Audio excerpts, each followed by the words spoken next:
Welcome, everybody. Here we are on this wonderful Wednesday evening. We are going to be bringing you the Casa online tournament. We are hosting all three of our series here tonight. We have Street Fighter 5, Guilty Gear Strive, and DNF Duel coming at you all in one neat package of a show. I am the Doctor, being joined by none other than Brad, Mitsubishi Motors, Muse, and we're going to be hopping right into our first match of the night here. As you guys can see on the screen, it is going to be Guilty Gear Strive. I hope that I will at one point also be able to watch it with you guys. My God. What? Is the amount of reference to because the stream isn't set up yet. Jesus, I was actually just watching on the Twitch stream. I was just whole ass vibing. Kite versus Kindred. How's everybody doing? We operate in a well-oiled machine here. Kite has the full screen position on Kindred that is going to make this matchup very difficult for Testament. How is his ammo control though? That is good enough. Last shot in the clip will do it. But yeah, this is a brutal matchup if Testament is on the back foot. Like, Happy Chaos's buttons, insane. 6S, 2S, 6K, 6T, 2D, all of them. Insane buttons just across the board. And the gap close, not ideal, honestly, from Testament. No, I mean, if you get the crow set up, then sure, you have a teleport, right? Here's the problem. If you have the crow set up, you've already won neutral, and you probably don't need the teleport as a gap close. So it just doesn't really function for you where you need for it to. Clipped by the low, has concentration, works out as a burst bait, and the first game is on the board for Kite to open up the evening.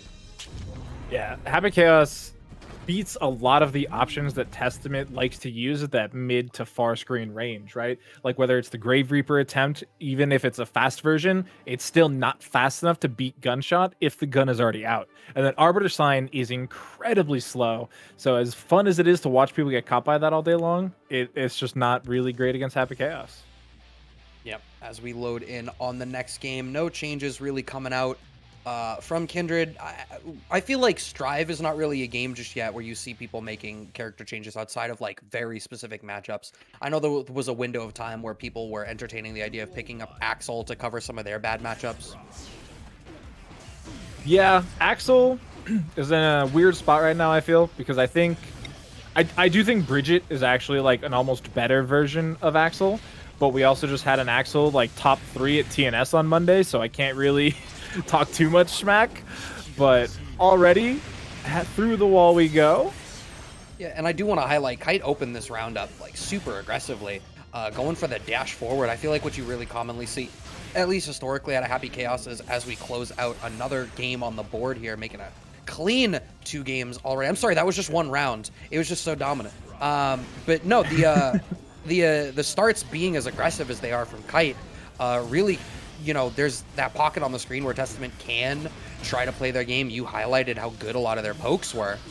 And Kite is just sort of deterministically being like, all right, I'll play that range 0 game. They gave me at the ready plus frames. I might as well utilize the resources that I have. I will say this is kind of BM from our bracket runner, though. Kindred in Twitch chat said that this was their first time entering a tournament like this, whereas Kite is a CEO top 8 finalist. In Dragon Ball. In Dragon Ball. In Dragon Ball. Sure. And how is this BM? I'm giving them a chance to be able to watch back their show on our YouTube or on the Twitch VOD. I'm giving them options. Yeah. But Happy Chaos in a very good spot still. They adjusted him. I don't care what anybody says. I'm not going to call it a nerf. No one would call it a nerf. I don't think that there's anyone that wants to characterize what happened to Happy Chaos as a nerf anymore. I think King Jobber, but King Jobber they nerfed an element of Happy Chaos's game and then buffed the other elements to compensate. That was a rework. They restructured his offense to be more focused on playing mix-ups and less focused on how much he could just get to full screen and kind of 100 to 0 you. So does Kindred know that it's 3 out of 5?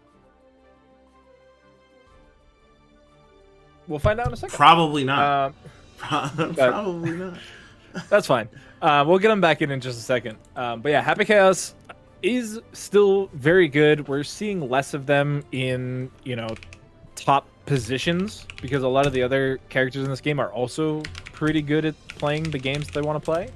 The most notable difference, probably in like social media mentions versus actual results, is Remlethal, right? Everybody talks about how much of a problem this character is, and they just don't make top 8s almost anywhere.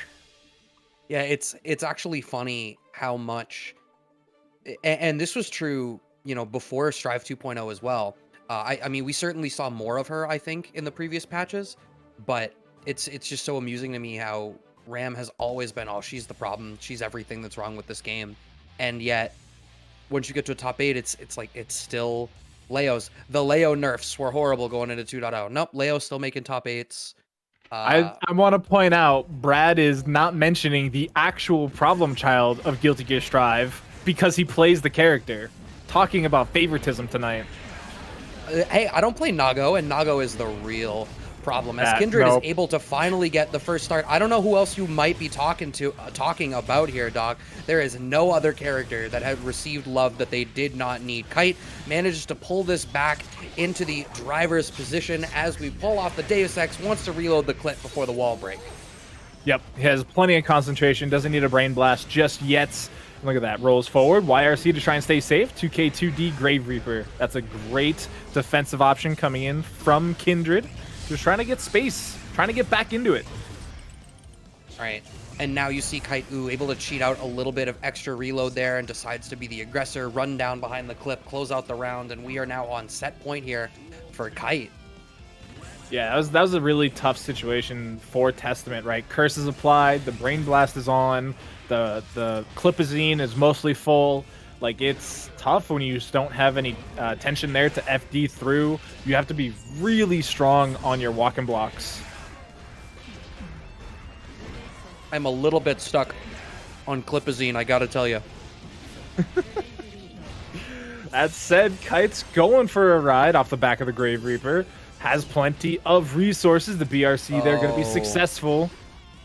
Yeah, that's one of the reasons why people like going for those BRCs in that spot. If you make the right call, oh my god, wow. I have no idea what side that you should have blocked on. BRC turning into a left-right with that drift, and Kindred gets around. Yeah, I don't think I've actually seen that play before, which is really interesting that it worked out the way it did. I do think it hit front side, but I couldn't promise you. I'm not betting actual money on it. But now we are heading into the next round here.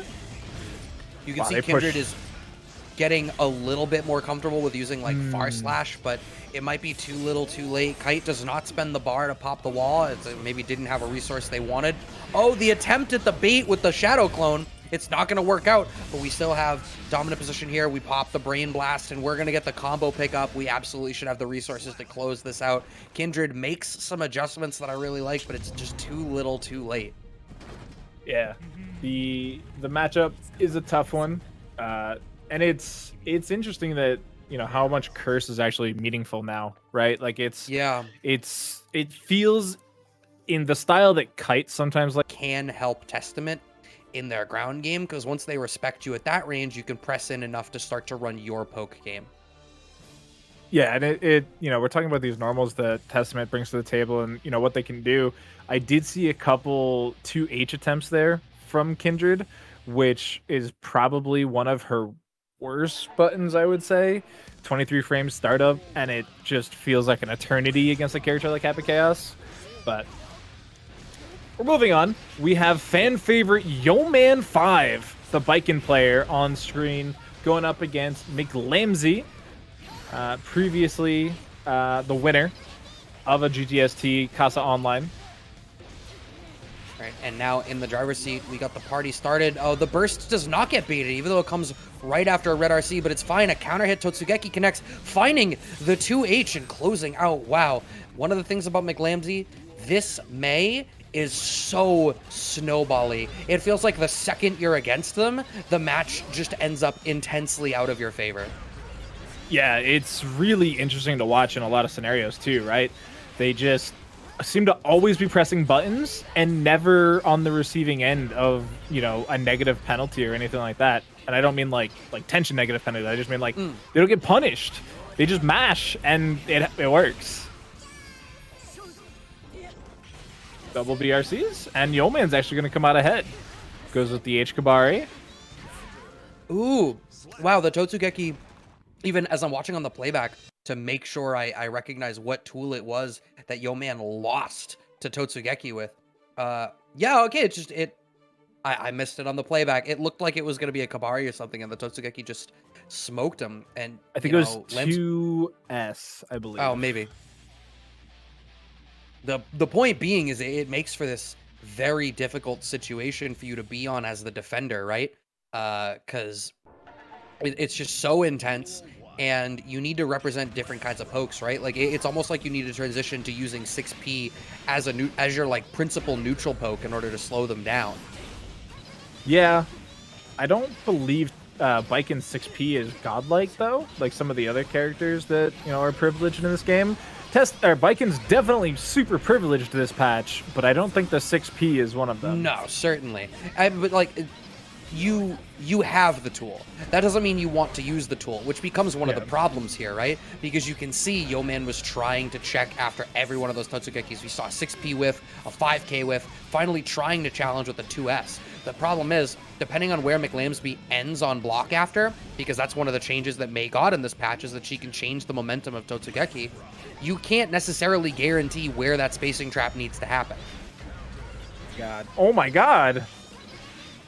Just three look at that. Hits. Went for the 2S, and it was like, instead of Totsugeki, I backdashed to Totsugeki. Man, that was a brutal start to the round, honestly. And one of the things 2D on block just completely respected. Sometimes it'll be that way. But one thing that McLambzy is really doing that is really kind of cutting out Yeoman's efficiency completely is playing the air game so well. Using the jump dust to like change the air movement, spending a lot of time just mashing buttons in the sky. Because you'll notice watching Yeoman 5 that they're very active air Baiken, right? Whether it's jump Kabari or even instant aerial Zansen, like right there. Like all that stuff is in the sky, and Mei's been shutting it down. That's such a shame because I loved how that sequence was going for Yeoman. It's just eventually McLambzy decided to take their turn, was ready for the startup of the tatami. I actually wonder whether it was a reaction to Yeoman continuing to press the issue and send out the tatami, or if McLambzy was just like, this is where I do it.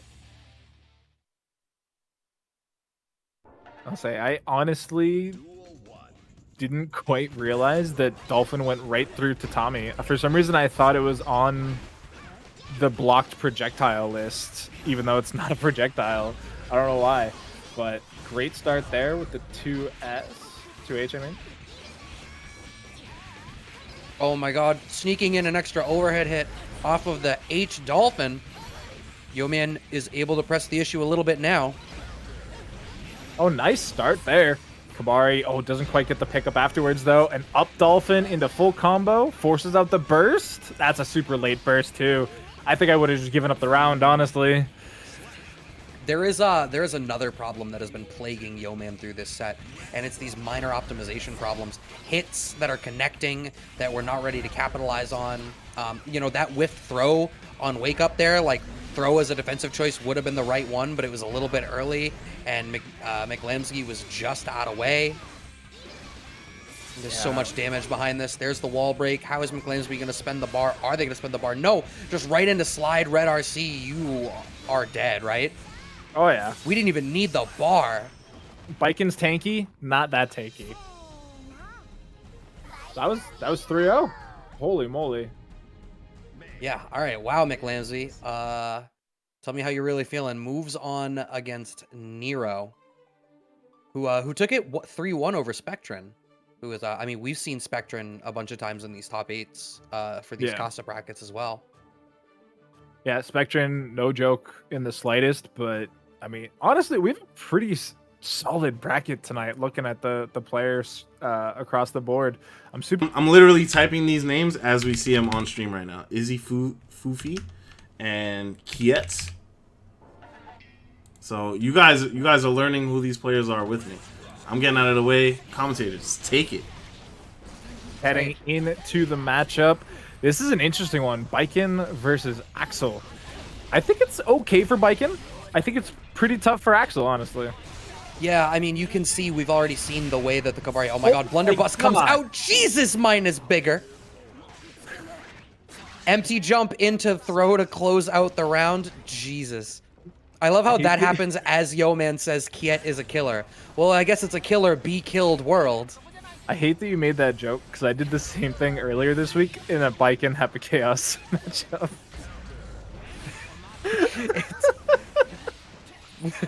What, killer be killed? No, the mine's bigger joke. You made the same joke last week, too. Did I? Oh, man. Yeah, you're not that clever. Apparently not, but you don't need to be clever when you play Baiken, because you can just gorilla your way through the neutral. We're going through the wall. We still have burst for Izzy, too. All right, gonna walk and block, try to press the issue. What I was gonna say is, the thing about these Kabaris, if they land, it pulls you in, right? So if you get smoked at any point, like Baiken can just be mid-screen, and you still have to respect it. Blunderbuss comes out, does get blocked. Oh, JD attempt. Oh my god. You had called out for Yo-Man about how effectively they use verticality. I think that just is a Baiken thing at this point, especially with some of the changes that were made to air normals in general. It is a pretty important element to represent for your game. And so here we are, a great jump forward coming out of IzzyFoofi to close out game one. The jump S is the button of the game right now, honestly. Like, Baiken's jump S does everything you need it to do, and its hitbox is very friendly to Baiken. So you'll constantly be seeing that from Baiken's. The instant air jump, dash forward into jump S. They can actually swap it up. They can do instant air forward, jump S, or they can do instant air forward tatami, kind of like that. And the difference is kind of character dependent what you get out of it. But the more universal coverage is going to be that jump S. All right, IzzyFoofi gets away with a great burst bait. Oh no! Ooh. That burst, Alec, accidentally gets baited as they go for the momentum burst. They still have the life lead and the advantageous screen position here. But Kyet spends the red RC to push forward. Life about even, but IzzyFoofi is slowly pressing the issue. Lots of things going right there, and I loved the adaptation from Kyet. They spent that round a lot more time airborne, and you'll notice the difference in angularity that the buttons of these two characters have, right? Baiken jump S goes in a downward angle, whereas all Kyet has to do is be slightly higher or even on the same level of airborneness, and it's not going to work. And Axl's air buttons are pretty good. The problem is you got to be watching the ground game normals coming out from Kyet. Using that red RC, wants to press the issue here. Does IzzyFoofi? We get the wall break. Yes, we do.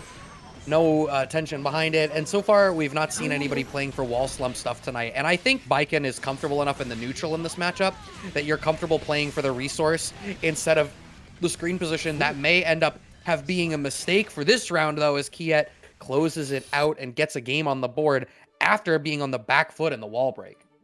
Yeah, I definitely thought we were going to get the time stop Axl Bomber combo, but it ended up not mattering, I guess, so that's cool. But yeah, Axl's really interesting because it feels like a lot of their normals are fairly, like their anti-air normals are fairly committal. Like the 2S obviously is the biggest one, but it only covers a specific path, right? It's non-adjustable. So if Baiken can find her way either under or in front of it, then she gets that free jump ass, that free tatami, whatever she wants to get away with. But if you're, trapped on the ground like this, suddenly Baiken's life is so much worse. Right, and so you can see that Kyet is representing those tools a little bit more. Thankfully, we were able to get through, but the reversal overdrive comes out from Kyet, and it does connect. We are back to full screen, and now you have to respect all of these resources, and I think you're exactly right. We're seeing that element of verticality added into Kyet's game to represent these air normals and cover space just a little bit differently, and it is making a big difference in slowing down IzzyFoofi. Yeah, I mean, Baiken can still go forward, right? Like, she's not required to do a jump normal to get at you, but the walk and block timing from IzzyFoofi is just not there. Like, you can see them trying, and it's It's just like they're a couple frames late every time when they Yeah. want to go for the block. Or early, Yeah, and I that's guess. also the second time now that the burst has whiffed in exactly the same way. No follow-up on the counter hit starter for Kyet, but I had to believe, yep, we were going to sneak in the 2K and close out the round either way. Axl's sometimes a really difficult character to burst, right? Like he's got the long normals. Well, yeah, I like the whole point of burst is that they need to, get hit by it. If Go Axl's away. smoking you from full screen, what are you going to do? Yeah, and it's interesting that it's such a common interaction, I feel, in Guilty Gear Strive, right? Because you have like Axl, Happy Chaos, Bridget, heck. There's other characters that can technically do it, like the clone characters Nago and Chipp, and even just the Fireball characters. But like, you have so much more to worry about with those characters. Oh, for sure. Okay, we are 2 games up here for Kyet now, an early like momentum burst. Yeah, I know, I love that call, because Kyet has been doing such a great job of winning so long as the neutral stays in their favor. So that early momentum burst ends up great. Catches the command grab, so smart, because it gets the position swap as well. IzzyFoofi wasn't ready for that. It's also a really nice addition to this anti-air game, right? Because like when you have this full screen like this, yeah, you're in danger mode, which is whatever. But like you're forcing IzzyFoofi to like spend a lot more time on the ground because they're scared of jumping, because they're scared of these long range air normals. And then you just weave in the command grab, and it's like, well, now what does Izzy do? They can't stay on the ground, they can't stay in the air, they're trapped. Yeah, wondering when the burst is even going to come out here. IzzyFoofi still hasn't spent it, but we're on the back foot here. Air blunderbuss! Wow, yours may be bigger, but mine's faster. Yeah. What an answer coming out of Kyet. Really good call from Kyet there. There wasn't a whole lot of options once Baiken went airborne, and it just was perfect that they picked the absolute wrong one. But set point now here for Kyet, looking to move forward into the winner's side of tonight's bracket. I don't know what this this music playing right now is. I've never heard this theme. It is dope. Kyet closes out with the anti-air follow-up on a perfect to end out the set. What a punctuation mark on the end of the statement that was Kyet's performance in this game. 3-1. What a turnaround after that first game, losing on that back foot to IzzyFoofi so much. Kyet had the pleasure of having him back on in a bit, but MonkeyBizness playing into Roninshin.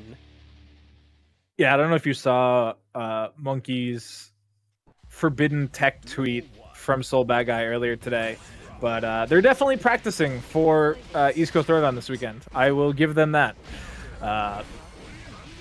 Yeah, I did not see the tweet, but I do know that, MonkeyBizness plays in the Buffalo locals and is regularly top 8ing, if not top 3 or top 4ing in that. And hey, Soul may be a little bit undervalued compared to where he was, but he still has a very effective game plan of strike throw, mids dispenser, and that 2K. I believe the 2K got a buff, at least if not by way of the system mechanics.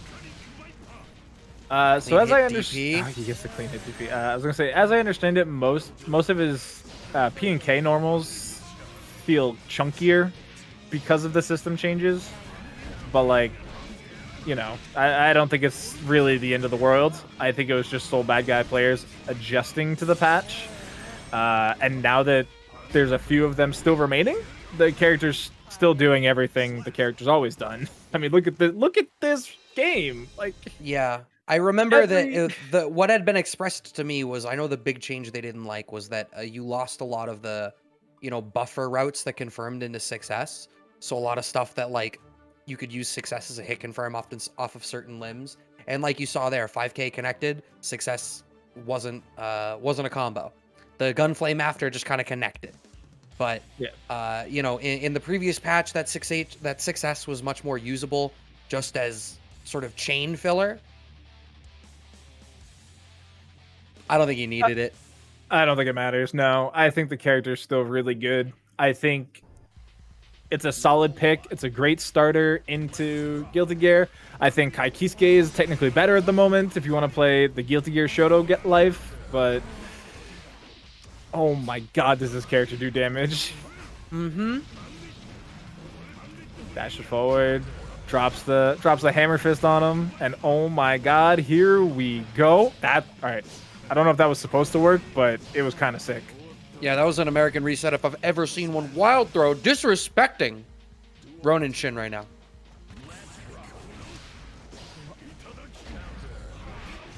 Close slash coming out in time from the recovery. Clean hit through the wall. Banner bringer, wow. Roninshin wanted for the whiff punish. 3-frame, 5K though, and tap 5D connects. That's another perfect to end out a set. People are just making statements today. What is it? Doc, we got one more game. What is it? Game 2, Brad. That was only game 2. That was only game 2? Jesus, everything is so fast. What is it about Casa Guilty Gear that just bleeds by? Everybody's explosive all the time. That's the game, bruh. It's Guilty Gear. It wouldn't be Guilty Gear without explosives. But that is normal. Don't worry about that, chat. That is just how the game works. But no, I'm genuinely surprised that Monkey recovered in time to get the 3-framer out. I know that it's a 3-framer, but sheesh. What is the recovery on that move? I don't know offhand. The second hit of Bandit Bringer? Well, I mean, the first hit of Bandit Bringer. 12 frames. I was thinking of... Yeah. Oh, no, wait. Yeah, that was the jump version, right? Yeah. So that's actually 18 frames of recovery on landing. I mean, well, so is that guaranteed, or is I imagine the frame advantage is different depending on where it connects. Well, that's just on recovery because it whiffed. So did it whiff? I thought it was blocked at the very end. I thought it whiffed, but on that would certainly be a big difference. Dustloop doesn't have the on-block frame negative, so I mean, it could have been blocked, and I'm just missing it, but either way, we might not have to worry about it. That one was certainly blocked, and we're going to get the punish there coming in from Ronin. Right, Red RC forward. We're going for maximum corner carry because Soul is privileged like that. No, we missed the clean at DP, and a rare footage of Soul actually getting punished for a whiffed uppercut. Okay, Roninshin has made some critical adjustments here. Oh my god, the 6P connects! MonkeyBizness was so ready for that 6P. You actually need to be doing 6P before the dive kick overdrive comes out. I don't think so. I'm pretty sure Bunch has punished me on reaction with that one. And he plays a trash character. My experience has been that I need to 6P that hella early. But maybe I'm just a bad player.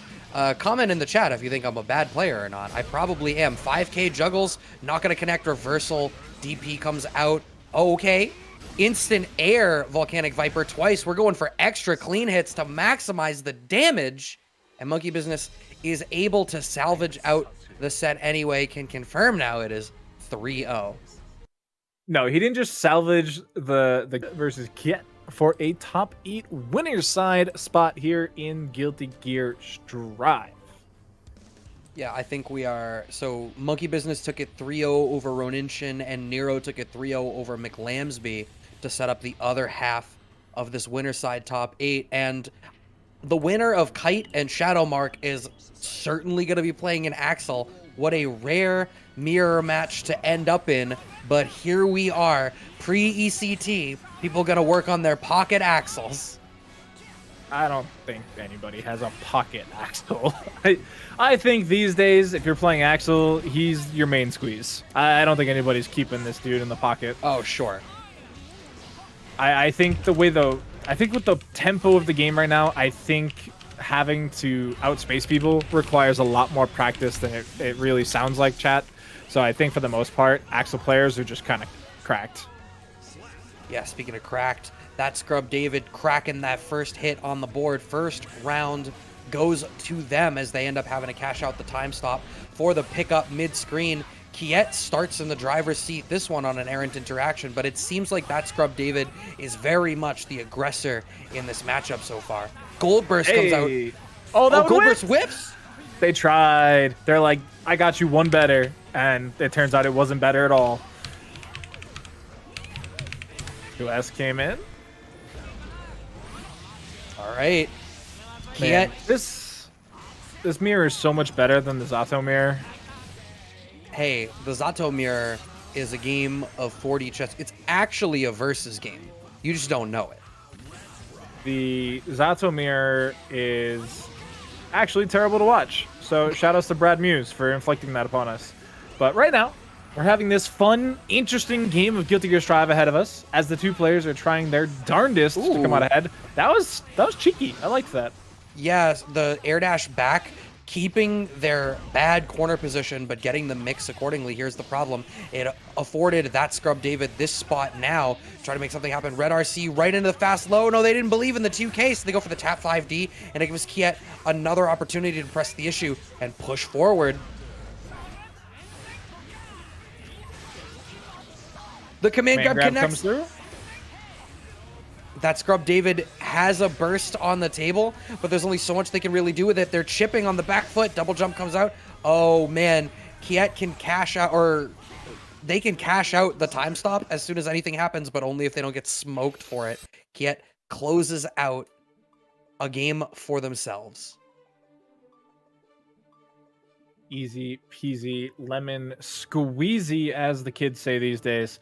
And we're gonna be heading into game 2. And that was pretty high action. I was a big fan of that setup, and now it's gonna be up to the adjustments to come through, right? We saw how well Kyet was able to adjust in the earlier match just a couple minutes ago, and now ThatScrubDavid again is gonna have to do the same thing. Right. Kyet once again trying to be the aggressor. It seems like Kyet is much more comfortable playing more poke-centric, and ThatScrubDavid very much does not want to deal with the full screen game and just wants to get in range and make this stuff happen. Cashing out the time stop. Yes, and now we're going to get some decent damage in the corner. Just one bomber. There's a second bomber into the wall break. Meter advantage going to be very healthy for ThatScrubDavid. No burst expended just yet. Maybe here? This would be not it just yet. Going to hold on to it for quite a little bit longer. You're going to be holding on to it for the wall break. But I mean, also, like we said, Axl's not exactly an easy character to find a burst against. No, for sure. And I mean, in this matchup where they're both going to be that far away, okay, mine works out better. And ThatScrubDavid closes out the first round here in game 2. But hey, game 1 went the same way, and Kyet really managed to swing that one back around. But ThatScrubDavid still trying to be the aggressor and pushing the issue, doing so much work to push Kyet to the corner. Yeah, gets the time stop. Oh, wow, almost punished, but just went right over his head. Pops it, and it hit? Oh my god, look at that damage! And look at the burst bait! Oh, you're dead! You're actually dead. No, you're not. I lied. Maybe. What is happening? A perfect is what is happening. ThatScrubDavid held forward on their controller, leverless or with a lever, and managed to close out that game, being very aggressive in this matchup. I feel like you have to be, in a way, right? Like, it's one of those things where if you're not aggressive, then you're just pushing buttons into the void. But like, you know what your opponent has to work with, so like, yeah, it's an interesting character to play a mirror for, right? Because like, you're exactly right in the sense that like you have every tool that they have, so it's super possible that one of you could make the decision to just play Axl's kind of traditional game and play mid-range and farther out. But it seems like ThatScrubDavid is like, nah, I don't want to do that at all. That sounds annoying. I don't want to deal with this tool set. I definitely have the resources to press you, and Axl probably doesn't have the buttons as a defender to stymie what ThatScrubDavid is bringing to the table, which has certainly been the case so far. That same mix-up again, going for the jump out of the corner with the air dash back, but this time ThatScrubDavid has seen it and blocks it successfully. First round on the board in game 3 now for ThatScrubDavid. Yeah, they definitely have like a hill to climb, right? It's already not looking ideal, but if they can keep the pressure up and just, break through this defense that Kyet is working with here, then, there's still a chance. Trying for a couple overheads, coming through, huge counter hit. Man, the timing usages on the time stop is so interesting to me. I know it's a tough matchup, but man, that was not it. Yeah. Well, so what you're seeing ThatScrubDavid is doing is they're confirming the time stop on hit. They're almost treating it like a V-trigger cancel, where like they're activating on hit and it's giving them plus frames after. And it's like, all right, cool. I have 2 or 3 mix-ups, and if any one of them land, then I can cash out the time stop and get the damage. Yeah. The way the sickle flashes are interacting is so interesting too, honestly. Like you see them clash, and then we've seen multiple results on the opposite side of that, where it's like, oh, I thought that this would happen. And the game's like, oh, yeah, you thought. Psych. Yeah, it seems like the big thing that's dictating the sickle flash interactions is who cancels into a follow-up faster. And, like, the different follow-ups are interacting in different ways. So it's like the initial flash connecting is very sort of secondary to what comes after, and the fact that they're gated into the same RPS situation. Kyet finds the hit and is able to close out the round. 2-1 now for Kyet. Yeah, living up to that killer moniker that chat so kindly gave over to them. But let's see if they can close it out, because I mean, ThatScrubDavid already took a game, right? Like, they have the tools, they have the knowledge, they can make it happen. They just have to out-adjust Kyet's adjustments. That's all they got to do, right? Easy peasy, not difficult. I think it's probably very difficult. Well, so here's the problem, right? Because if part of the issue that ThatScrubDavid is having is that they have decided to play as the aggressor because they do not believe that they can win in the mid-range game against Kyet, then them now losing as the aggressor is a problem. Because if they're going to go back to a sort of mid-range or farther out game that they did not feel comfortable with, then that to me would suggest that, they made a very specific choice to play to what they believed was a strength. And we are actually seeing ThatScrubDavid doing exactly that, playing much less aggressive, finally earns this corner position. It took a little bit longer to get here, but Kyet finding the counter poke and pressing ThatScrubDavid back out even so. That should whiff completely. Yeah, that's what I thought. I know it sounds like I delayed waiting for the option selects, chat, but no, I truly believed that was going to whiff. Look at that risk gauge too, Brad. It is not flashing because it got hit, and the immediate burst comes out. Oh my god, that jump normal was so low to the ground. Time stop coming out. We went for a whiff punish. Wow, your whiff punish gets punished. We're going to press the issue to the corner, but we're just shy of finishing the combo. ThatScrubDavid, no!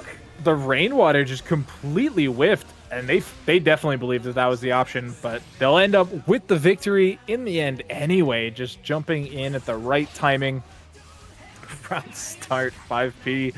Trades on both sides. The snail comes through, but all it did was bring your demise closer, Kyet.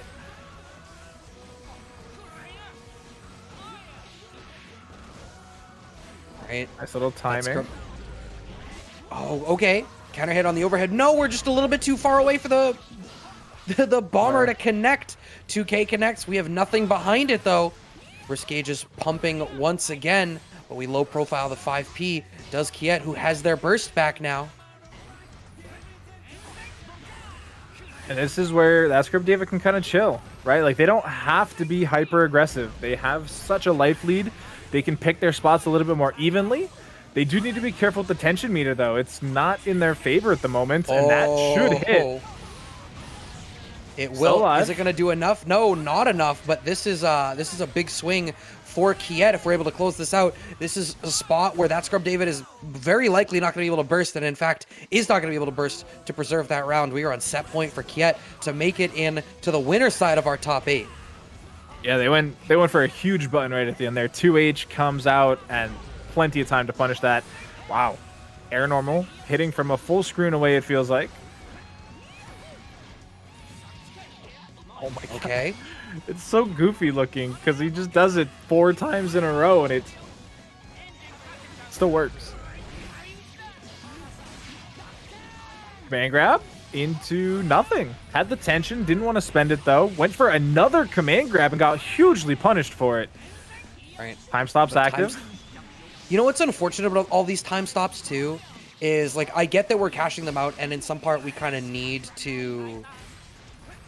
You spend the resource, right? Like you're not gonna get you don't get to take it with you, but it's leaving so much damage on the board. Kyet, that's a trade, but Kyet just barely has the life to take it. We almost had to answer everyone's favorite question: what happens in a double KO? But Kyet preserved us from that with like 2 health and moves on to the winner's side.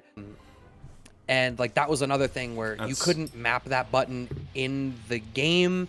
So like I know obviously it's different than a macro, but the way everyone was justifying it is they were like, if you can't map the controller in the game, you shouldn't be able to do it. And it was like, all right, well, this justification removes select blinking, so like actually understand what's going on. I'll go over that after this. But we're heading into the next matchup, and it is literally the one that we were just talking about. It is going to be Kyet versus Kite. Finally on screen, Axl versus Happy Chaos, and this is looking busted right now. Kite tearing through that HP bar, headbanging the whole way through as well.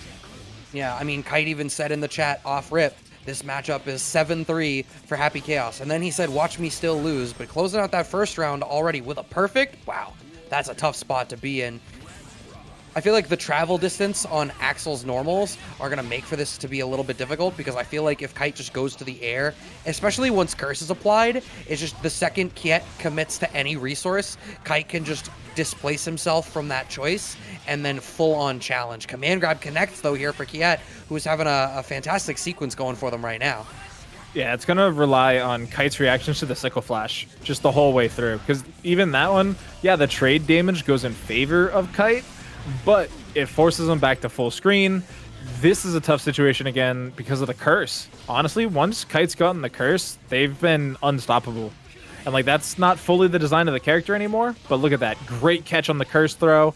Tried to bait out the burst on top of it. Kyet was just ready that time. Yeah, that was quite an answer of a round. Not quite a perfect, but I would say a comparable degree of control demonstrated there by Kyet. Kyet the killer, as we were told. The curse connects, though, and I can't help but feel like that is going to be the thing that is going to make this really start for Kite. But we've gone through a lot of the clip already. Only 2 bullets left in the chamber. Out of bullets. All right, but we're going to have a Deus Ex off rip. We need to find the right opportunity to get it. We have 1 bullet left, but the curse is gone, because here's another thing that Axl is able to do, right? If Axl finds that spot and can make you at least block the limb, the curse is going to go away. One of the other curse changes in the 2.0 patch. Yeah, and that sequence there, I think Kite literally just forgot he was out of bullets, because he got the throw RC combo, which would have wall splatted if he had like 1 bullet, honestly. And the fact that he had 0 really undid him. But there we go, challenging with the 2P into the 6S. The trade slash in favor of Kyet. Kite's going to go down 1 game.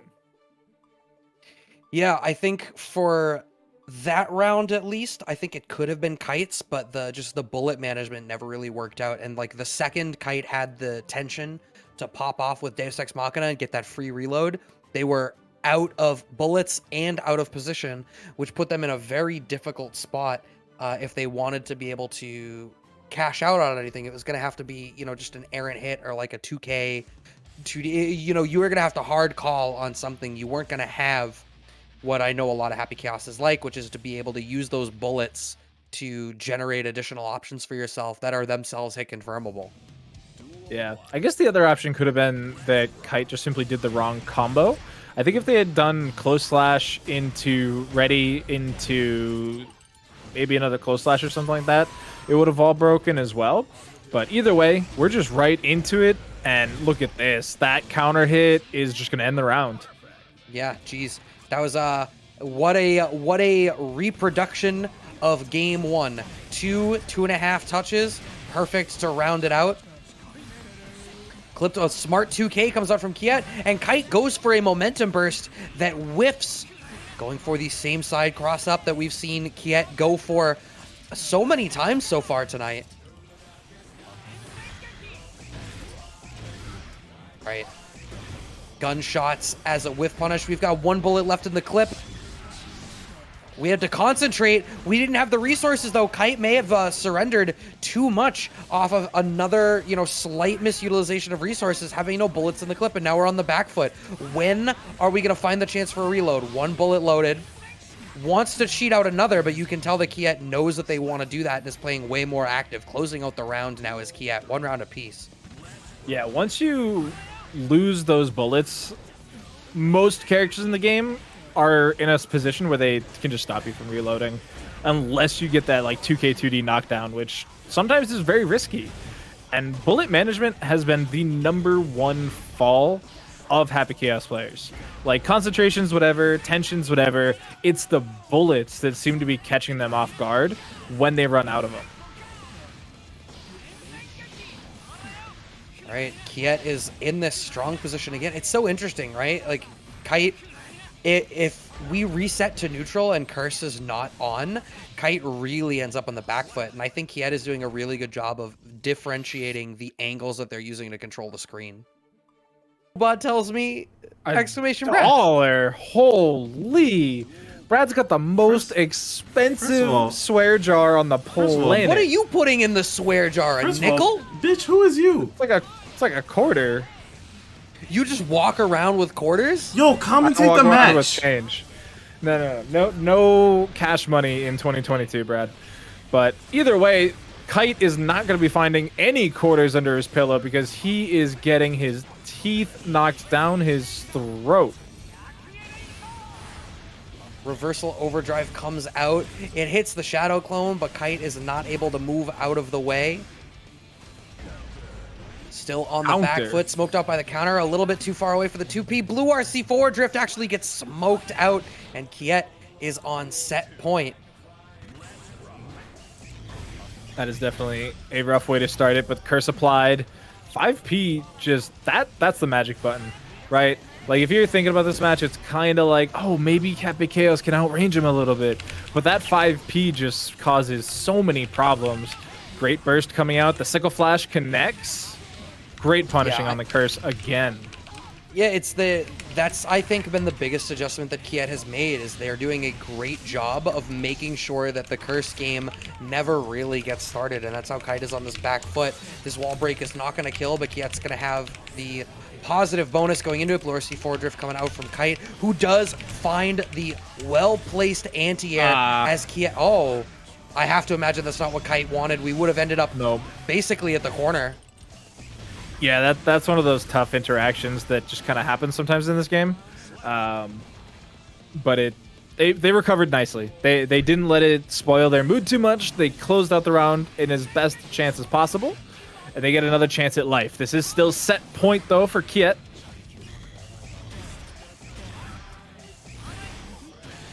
Right. Ooh. All right.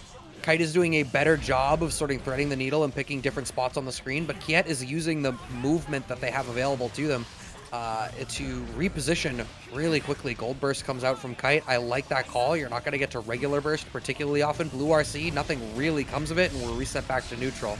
So many bullets just to get that curse applied, but now Kite gets to try to play the game for a little bit. But Kyet recognizing the life advantage that they have, and they just go to 5P range. Once that 5P is in range, it shuts down the entirety of what Kite's been trying to do. Uses the snail into the rainwater, and that will do it. Yeah, Kyet is able to take the first match of the top 8 of Guilty Gear Strive for this week over Kite. Bracket running power, right? Whoa, are you suggesting that Yoast would misuse their power in that way? Is he really misusing? Like, who's gonna challenge him? He's Yoast. They're gonna be like, Bunch, Yoast DQ'd me, and he's gonna be like, yeah, that's Yoast's job. We'll see you next week, right? Anyway, into the match, we got Soul Badguy versus Chipp Zanuff, and that's a monkey business thing. Like, they'll do that to you. It's I mean, there's something about the Northeast, right? Boy. Like, some people really just like to represent those threats as early as they can. Nero off to a hearty lead. No, it's a Soul Badguy thing. They're all disrespectful. No burst because it's too late in the round. Just gonna hold that. Oh, back to mid-screen. Oh my god, all these, there's a lot of spaghetti on the ground, and now here's the problem. You're Soul bad guy, and you need just one hit to kill Chipp. Okay. The far slash does connect for Nero. That actually did have the potential to be a very scary spot for Nero. Yeah, much more reserved start here from MonkeyBizness. Not going for the wild round start DP. But you know what? They showed it, right? They put the thought into Nero's mind, and now they can never just be grimy on round start. But we're going to be going through the wall there. Once again, the Uzumaki Barrage. Right. Pressing the issue 2D, using the burst just for positioning. Bandit Bringer into PRC to get out of the corner and keep themselves safe. Coming out of MonkeyBizness, who gets a counter hit starter. Ooh, reset into the low. Pressure being applied here. The close slash not going to work out. And now, big damage. Oh my god, the 3-frame? Hold that, I guess. Oh, but there it is again. Not working out. Oh, you dead? You're dead. You're dead, dead, dead. That was so smart. Baited. That was so good. MonkeyBizness finds themselves holding the L for a minute. But it's Chipp, right? That could really change at any second. Yeah, I mean, you literally only need one clean hit to smoke Chipp. And Soul has the damage to make that hit a huge one. It's not like opposed 2H from Zato counter hit starter degrees of 100 to 0. But Soul can 2-touch basically the whole cast. Minus, like, Nago and Gold Lewis. But, I mean, Chipp's damage is no joke either. Like, we're seeing lots of really good strings coming out here from Nero. Even goes Red RC command grab. That's cheeky. And doesn't even need to spend the tension. Just hits the big old button. Sends him through the wall for the perfect. And Nero's looking kind of cracked. Backdashes the revolver. Oh, boy. Yeah, this is a real strong spot to be in. Manages to stop the dash short. A second throw. Do I see 3? No, it wasn't going to be a 2K. Matt had woken up with buttons, which would have been the wrong call if Nero had timed the meet properly, too. So I'm going to give Nero that 3-peat. It was just mis-executed on it using the 3-frame. Wants to press the issue here is MonkeyBizness, but gets smoked out on the empty Bandit revolver. And look at how much space Nero is giving to try to bait a burst out of MonkeyBizness. Just gonna hit him though. Don't even need to worry about it whatsoever. So 2-0 now in favor of Nero. MonkeyBizness has definitely played the matchup. Like there were quite a few Chipp players in the local region when they were around. So they've definitely played this matchup. Although I will say, I say that, and I'm gonna be honest, this matchup has changed quite a bit. Since the game released, right? Like Chipp, oh, for sure, used to be a training dummy for a lot of these characters, especially Soul Badguy. But I mean, both characters have received a number of changes, and I'd be curious to see like what people really think about this specific matchup. Burst comes out from Nero after MonkeyBizness uses the momentum burst to try to keep that corner position. And it's so crazy how far out MonkeyBizness feels like they need to play because of the threat of that far slash or like a 2K 2D start, or even just using the Rekka as the party starter. Plus, Chipp has such crazy movement moving in behind that Shadow Clone. Reversal Overdrive comes out from MonkeyBizness, and it does connect. Oh my god! Just barely alive. Excuse me? And to lose the round afterwards is, oh my god, levels of salt in the wound. Yeah, like that is... Oh, that's taking the salt brick and then just jamming it in there. Absolutely nothing about Chipp's Nindo involves losing to reversal overdrives. Pressing in behind the Shadow Clone, still pressing the issue. Has to use empty Bandit revolver to get out of the corner. Once again, MonkeyBizness has spent so much time in this set on the back foot. The spacing from Nero has been so clean. Like, the whiff punishes that they're getting, the counter hits they're crushing them with have been on point every single time. And look at that. Even though they got hit, they're like, you know what? I'm just going to dash at you. I can still make this happen. Does need to get one more opportunity, though, to close out the round. Right.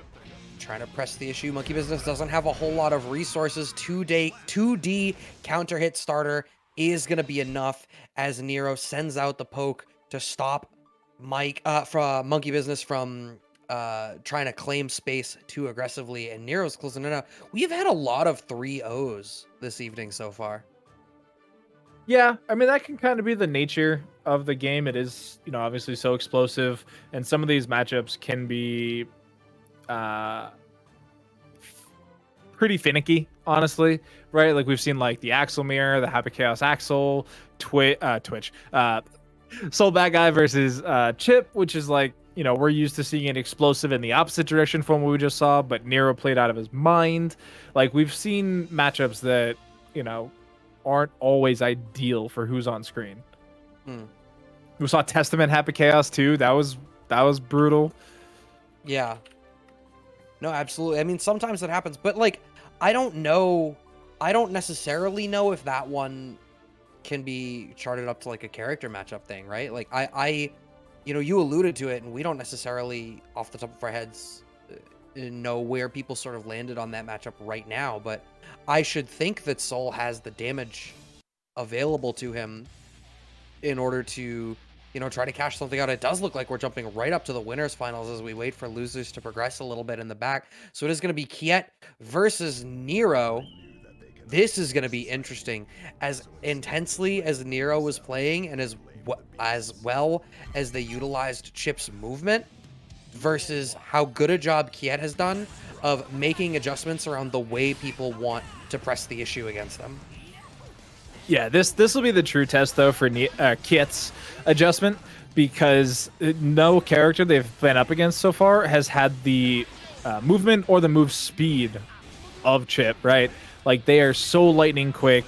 You're just going to be constantly in this zone, and Axl doesn't have a real reversal. You have to wait for 50 tension to use an overdrive or a YRC, or hope that you got a very successful burst. And honestly, the way Chipp block strings work in the corner, you have to use tension to FD. You don't get to just save it up for 50. You have to use it. Yeah. All right, that first round ended up being on the board for Nero. Okay, here's the party starter already, finding that 2K 2D off of the stagger, and Kyet is on the back foot immediately. This is such a great spot for Nero to be in. Yep. Does get the one best anti-air that they have going on there, the 2H. Or 2S, I mean. But now, with all this screen to work with, you have to be on top of your game. Command grab comes through. Burst is available. When do they get to use it, though? I don't know. People have been playing very conservatively around Nero's burst baits so far tonight, and I don't think Kyet is going to get this opportunity again. Momentum burst comes out from Nero, wants to close this out now, and it does connect, has this corner position. Look how conservatively they're playing, and the 6K comes out, hit him with the Dragon Ball overhead. Nero closing out the first game. Yeah, I mean, with the amount of HP you had, it was literally next touch, and you don't get a chance to burst that anymore. But Nero's playing around bursts. They're very aware of what their opponents have for resources, and when Axl doesn't have another option, they're gonna mash that button or buttons, whatever, if you use the macro or not. But heading into the next game, this is typically when we start seeing Kyet adjust and being able to make better usage of their air normals. But let's see if they can get a hold onto it, because Chipp has multiple air dashes. They can play around the air just as well.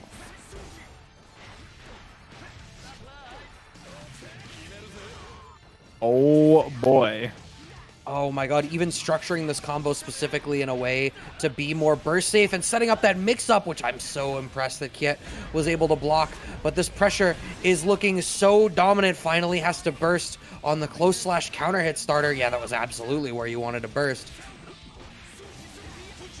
Honestly, I don't think there's a good spot to burst. You're just picking the best out of a bad option at this point, because Nero is looking so clean. Okay, Kyet manages to bait the burst this time, and this is such a healthy life lead to be in. That mix-up is so consistently the choice that Kyet goes to. Jump forward, Air dash back, stays same side. Command grab connects for Nero, who's going to get the Look at corner the position damage. out of this. This is The huge. command grab damage coming through. Absolutely bonkers from Chipp. One more touch for the game. Oh, they tried to go for the throw to make it burst safe. Gets the trade combo coming in into the time stop. That should be enough to kill. If we get one more hit after, yes, we do not drop the combo. The 5P connects, and Kyet does get a round on the board for themselves here in game 2.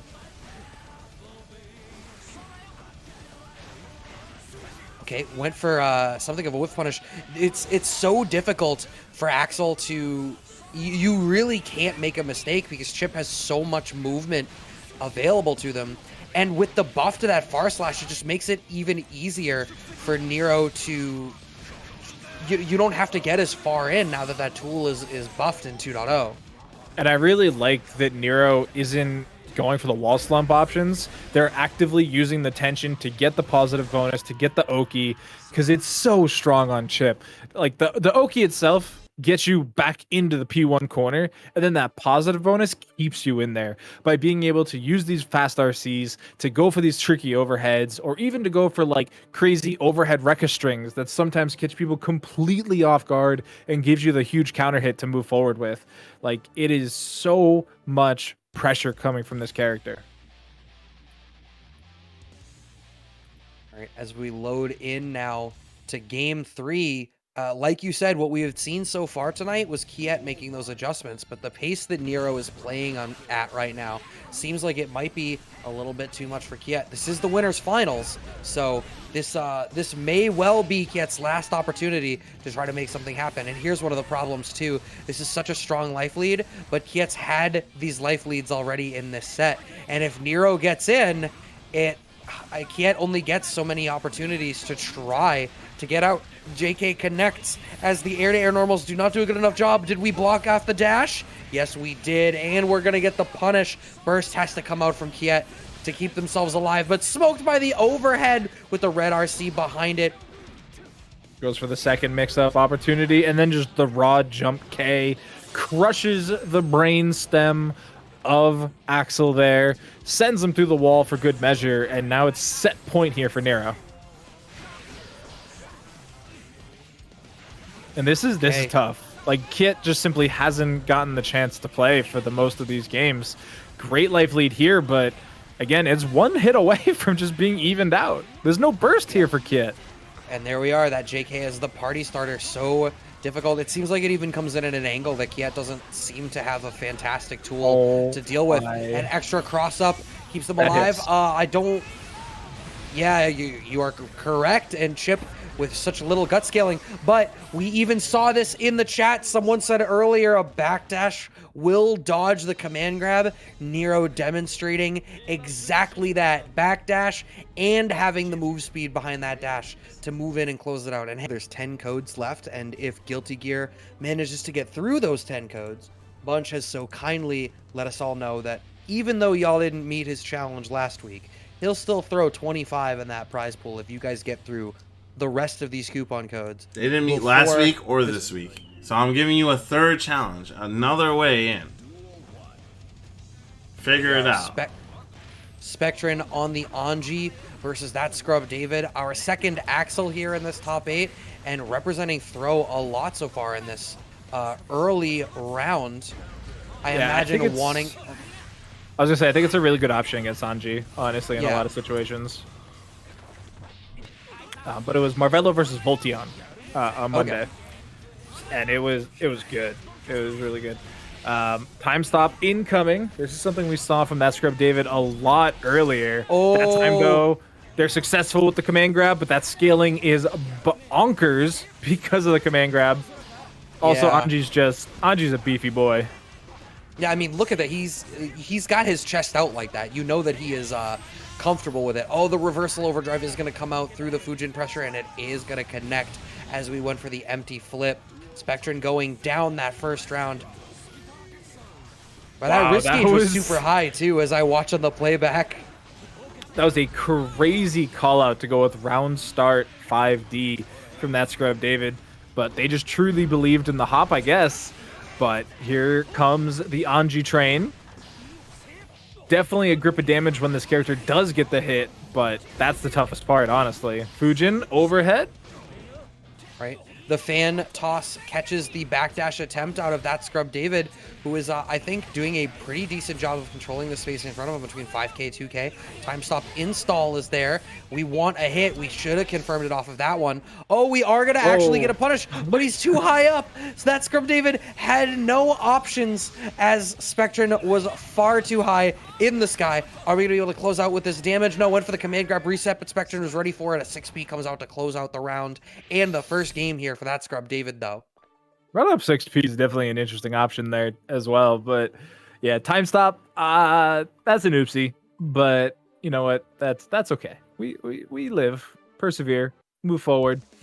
It's a tough situation because like they were just trying to get a hit into potentially Axl Bomber, but they just all of their air normals go down. So the best case scenario they could have gotten was like a grounded 2S, I guess, for minuscule damage. But they did what they could, I guess. Right, ThatScrubDavid is playing. So it's funny, right? We talked about ThatScrubDavid's tendency towards being the aggressor, and so far the two matchups we've seen are against characters that can meet Axl in the mid-range. But now that we see a matchup where you can play this poke-centric game that we associate with Axl, and you see ThatScrubDavid is so comfortable using the tools afforded to them, and Spectryn doesn't seem to have an answer. Anji is an interesting character in the current meta of the game. And it's interesting to watch them try and navigate a lot of these matchups that they are forced into just by playing the character. But, I mean, when this character touches you, you explode. Like, that is an insane amount of damage once they get the corner. Yeah, and wow, what a call out from Spectryn to close out that round on a perfect. What an answer. But you need to get through it. And I think a lot of it is, I think, you know, from full screen range, you can dance through and that gets you into mid range, but you're still not in the spot where you can start to be the aggressor. So I feel like you need to get to the right spot on the screen and then dance as your party starter. Okay, nice spacing out of Spectryn, though, on the 2S as the starter there, but ThatScrubDavid should be able to cash out the rest of the damage here in order to make this happen. No! Oh, the burst comes out! It doesn't get properly punished, but the 2P does connect. Spaghetti everywhere, but it's fine. ThatScrubDavid manages to salvage it, and the second game now is on the board for ThatScrubDavid. Yeah, that was actually a really smart move there coming from ThatScrubDavid. That was designed to do what it did, and then just the spacing is super wonky on that 5P. It apparently doesn't seem to have a very low hitbox. Maybe they can give that some of the what move was it? What move got adjusted because it wasn't hitting crouchers? Not Nago 2S. No. I don't remember offhand, but yeah, it could use a little bit of love. But Spectryn's actually going to go with the character swap. They're running the Marvello color too, interesting enough. All right. Maybe hoping for a bit of luck. Well, so here's the thing. While I think this matchup may be better, ThatScrubDavid plays so aggressively on the ground that you need to get through all of this. 2K2D connect. Time stop still in place. Is it 2-0? Yeah. It is 2-0. Oh, sorry. Yep. And now it is set point here coming in for ThatScrubDavid. Okay. Finding the anti-air. Big damage here. And such a strong position. And I wonder if, I don't know if it's matchup unfamiliarity or character unfamiliarity, but Spectryn seems to be really struggling. Is Spectryn at that point was actually just holding forward, right? I'm not crazy. Yeah. It was just, yeah. That was done. C'est la vie. Guilty Gear bracket tonight, which means y'all only have so much time to go and claim the rest of those coupon codes. Only 9 left. Yeah. I mean, the A3R Kite matchup is a little tough too. It's Nagoriyuki into Happy Chaos. And A3R is really good at fighting games. So is Kite, obviously, but I can definitely see that match going the distance like it did. So now we get the Soul Badguy Axl matchup. which is interesting because I honestly don't know how much Monkey's played this matchup. Yeah, I couldn't really say. Nice backdash out of ThatScrubDavid. That's one of the best defensive decisions to make once you're in the corner. So many characters, if you have those psychic backdashes, it ends up working out great. We've got the time stop cash out. Wanted for a left-right. It doesn't end up working. Just cashes out. Maybe for safety or maybe just as a check. Bandit Breaker coming in, and now MonkeyBizness gets to run his offense. Oh, the aggressive Volcanic Viper, but a combo drop. Nay, American Reset, 5K, but smoked by the overhead anyway? Matt, Hold that. come on. It's the sole bad guy in him. Brad, you know that to be true.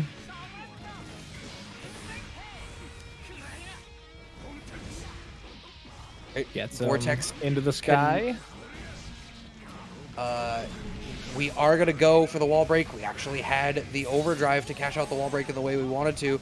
What do we represent here? Oh, A double hit overhead. But yeah, that's those a billion frames of recovery that I was talking about a little bit earlier. And great punish there from ThatScrubDavid. Their wake-up reversal timings. Wow, that was actually sick. Great space in there on the 2S.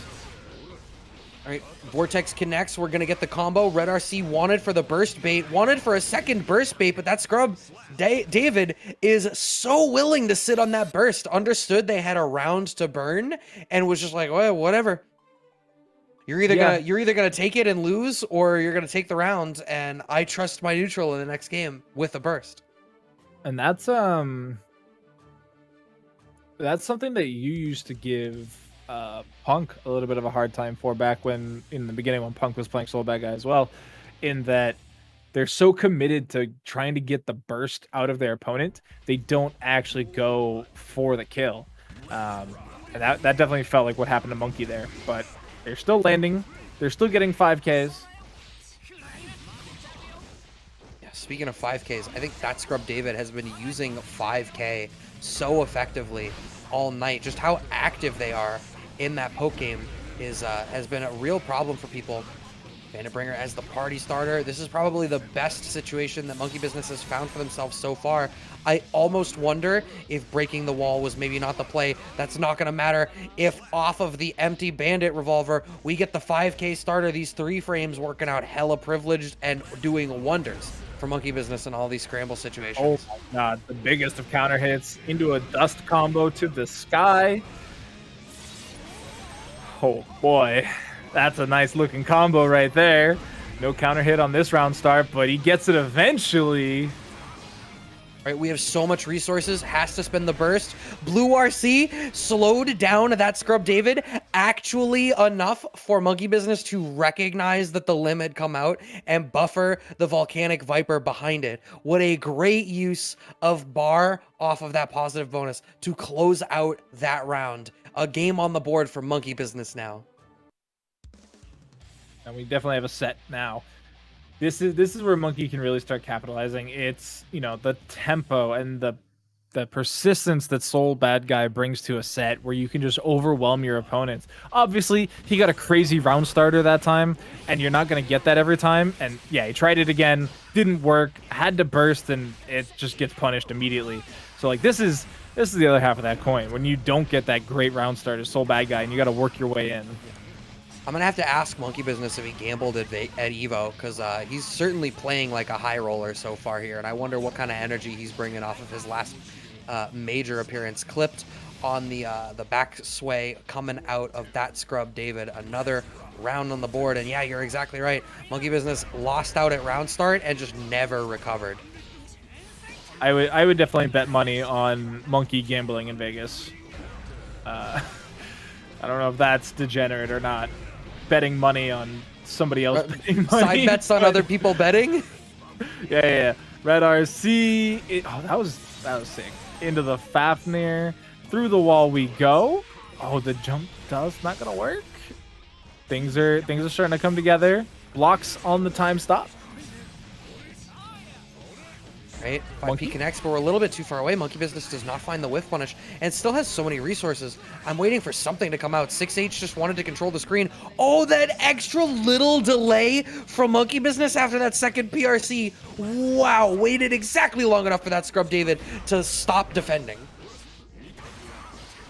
All you got to do is push the button in the time between they stop holding block and they're pushing a button, and it'll work out for you, chat. Goes in. Nice spacing coming up from ThatScrubDavid, though. Gonna get a nice little sequence here through the wall. Big life lead. This is gonna be tough to overcome. Oh, finding the anti-air, and MonkeyBizness is not going to be in the position to burn the burst. Even if they wanted to, it would not have worked out for them. 2-1 now in favor of ThatScrubDavid. And yeah, I want for MonkeyBizness to find something more stable in the neutral, because it feels like he either wins at round start, like you said, and it snowballs off of there, or he really scrambles. Yeah, I mean, like, Monkey can recover mid-round. It's happened a couple times. We saw the Volcanic Viper, a little bit earlier in the set. It was like game 1, round 2, I believe it was, where it wasn't the start encounter that round 1, game 2 had, but they still managed to make it work. That's a great way in. No punish that time. There was no burst available either, so they just had to live with the combo. Tempo burst coming out for Monkey as well. And they're just, yeah, Abare. The sole bad guy special gets the hit through the wall. Huge life lead. Great spot to be in, but once again, that 5K coming up from ThatScrubDavid, working out great and starting to smoke MonkeyBizness for trying to press the issue. It's not working out. Reset back to full screen. Nice up back out of the command grab. PRC to keep himself safe. MonkeyBizness is trying to be the mids dispenser that he always knew that he could be. Has the slightest of life deficits, but it's not going to be enough. Closing out the round, and we are now on set point here in favor of ThatScrubDavid.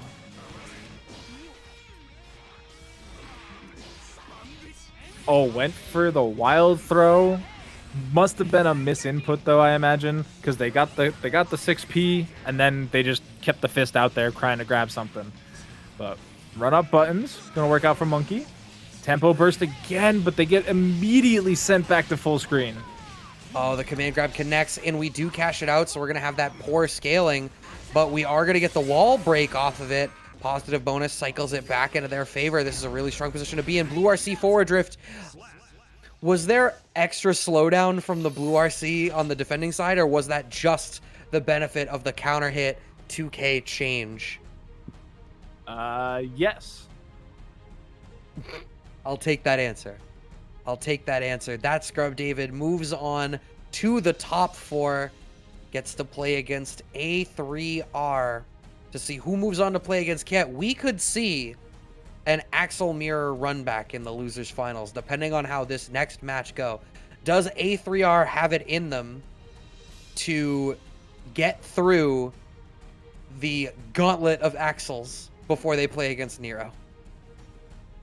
Yeah, it could be a bit rough. But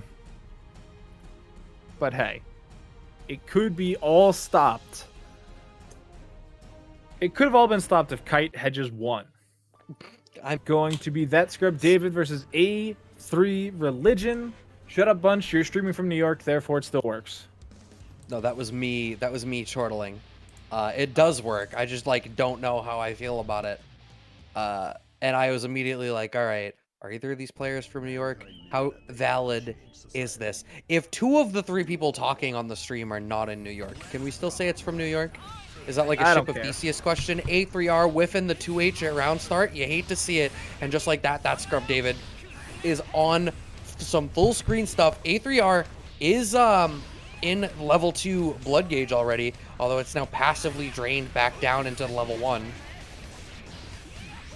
Now you gotta get all that screen space again. And without popping blood, because you are right there, right on the edge, living dangerously as all vampires do, and you're just gonna get exploded after that sickle flash. Wow. That's a very unfortunately timed Beyblade. And the Nago's mortal enemy, the command grab.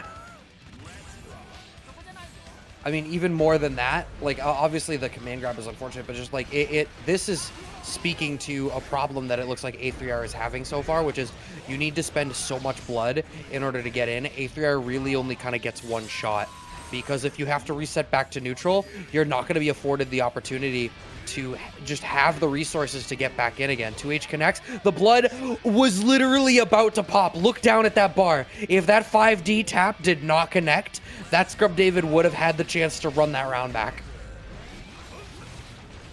That said, this is a typical Nagoriyuki round where just you explode your opponents. They don't get a chance to play the game. And as I say that, ThatScrubDavid was like, wait, I also paid money for this game. It's my turn. Right, it's my turn when you're beyond this imaginary line on the screen. So you don't get to go there. All right, now I spent the command grab. You can come there. Oh my god, the burst gets baited, but the smart backdash from A3R. We've got a little bit of resources here.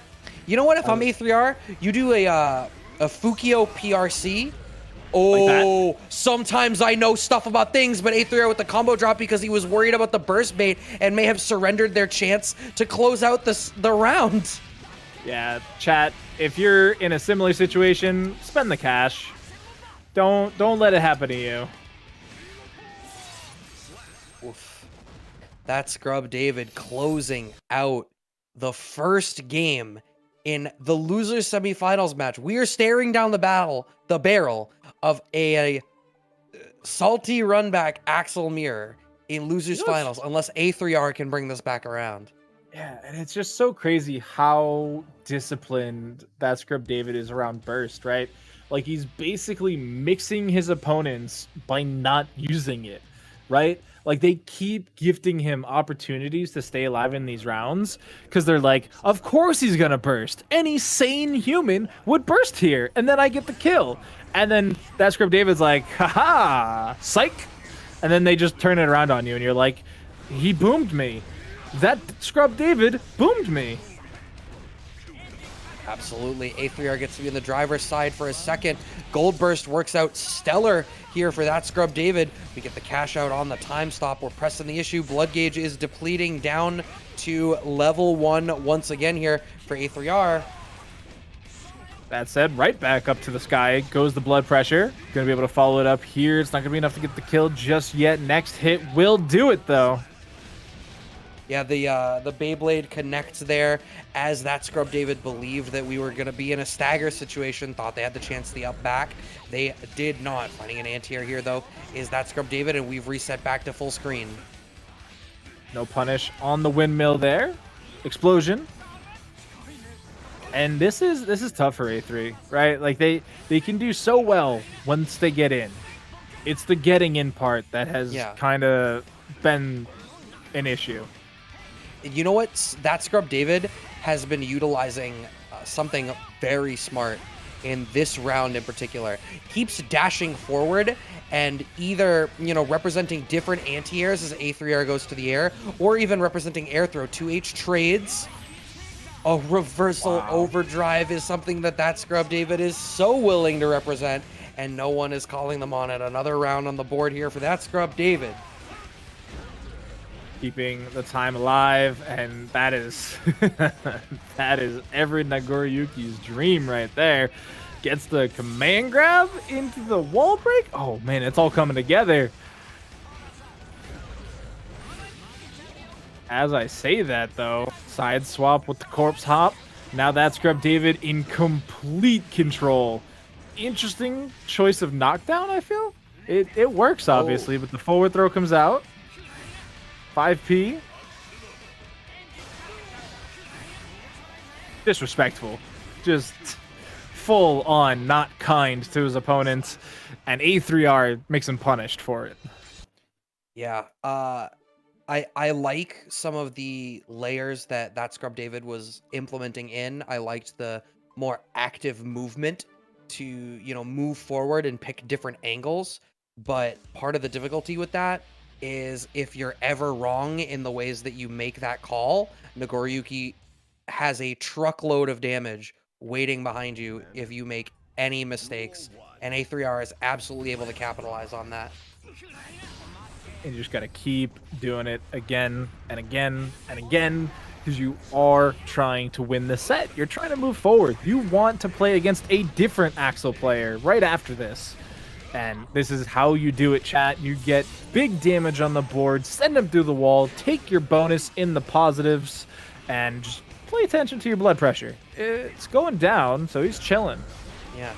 Regular throw connects, has to spend the burst. Trying to press the issue forward. 2K2D. All right, the blood is managed, but the reversal overdrive again. No one is ready. Okay, actually, the jab check lets A3R block in time, but doesn't get a big punish for it. However, the scramble afterwards does work out in their favor, and the round is on the board for A3R. Yeah, that was a really interesting non-punish, right? But it's Nagoriyuki. They have a very short jump. They don't have a double. So I think it worked out. I don't know if they do have a jump punish, though, honestly. This is such an unfamiliar matchup for me personally. Oh my god, he just gave him a haircut. That hit from hella far away. 5D tap gets blocked. We cash out. The command grab is going to connect. I love that we didn't spend the time stop. Instead, we're going to get to spend it here with a little bit better scaling, and we get the position reset. So we're going to... No! We're not going to get to pop the wall because they were too high up. Yeah, just the misspacing again coming in from ThatScrubDavid. This time it's a no-brainer. It works out, but... That was exactly the same mix-up in exactly the same spot on the screen. It just happened to work twice. Big 2H connect starter here for A3R. Close slash starter connect, and we get the wall break off the 6H. Blood is sufficiently managed so far. Up back connects, and we get the gold burst lands. Gold burst lands for both players. Yeah, much more beneficial for ThatScrubDavid. They got 100 tension out of it, whereas A3 only got 50. So time stop potentially active. They actually got the knockdown. Oh my god, that's huge! God. Gonna send him flying to the sky. Gets the command grab again. OTG. Oh no. A3R. ThatScrubDavid manages to connect with an air-to-air off and jump up back, and that second game is on the board. Can we talk about meeting Blue RC with time stop to blow up A3R for trying to anti-air? That was crazy, honestly, because I saw the RC come out and then like they're going for the air throw, and then time stop just literally was there. It was just so perfectly positioned for ThatScrubDavid, and then they get the nice combo afterwards. They eventually are able to close it out. So let's see what A3 can continue to adapt to, right? The sickle flash, obviously it's problematic to deal with. It's a little tough for Nago to really close the distance, but I think surrendering as much screen space as we just saw them do, I think is a little risky. They could recover it, but it's tough to always do that. Right, trying to press the issue. A3R's blood is a little bit too high to really have the resources to try to make our way in just yet. Going in behind the Shadow Clone, the blood is going to pop. Oh, but he's in the sky. It was still smoked by the explosion. That's huge. Reversal overdrive. Yeah, you're going to die on Chipp because you don't have the tension to block because you're at literally 1 HP. That point now here for ThatScrubDavid. Gold burst successful one more time here for A3R. They're going to get that 100 tension, but what do they use it on? That's the question. Is it a PRC forward? Is it a YRC to try and get him away? I don't think that's going to connect. Even if there were an extended hitbox coming out from ThatScrubDavid, I actually don't know if that first hit connects, if it would have triggered the wall break effect. Oh no, we're going to have even a little bit extra off of this. Wait, that's going to freeze the effect of the blood rage as well. We got a little bit of extra damage in on the blood rage. There was differential equations going on in calculating exactly what route was going to kill A3R there, but we got there in the end. ThatScrubDavid match only has 4 codes left. If you get through those codes, Bunch is going to put... I see only 2 left. Let's go. If we get through these codes, Bunch is going to throw a fat 25 in that prize pool for you, despite the fact that the Guilty Gear community did not meet Bunch's challenge for this week. So, hey, Now's your time to measure up. If you got two friends, claim those codes. Losers finals, Kyet versus ThatScrubDavid. ThatScrubDavid on the black and red, Axl. Kyet on the green. And honestly, they're dead even on HP already. And Bunny hopping like a Quake engine speedrun right now. command grab comes through into the OTG. Sickle Flash explosion comes through. And Sickle Flash actually beat out the 2S there too, which I think is pretty impactful. Oh, the burst whiffs. That's unfortunate for Kyet. I mean, they got lucky they weren't punished, right? Like, the same time they're bursting, the Sickle Flash is flying at him, and he just goes over it.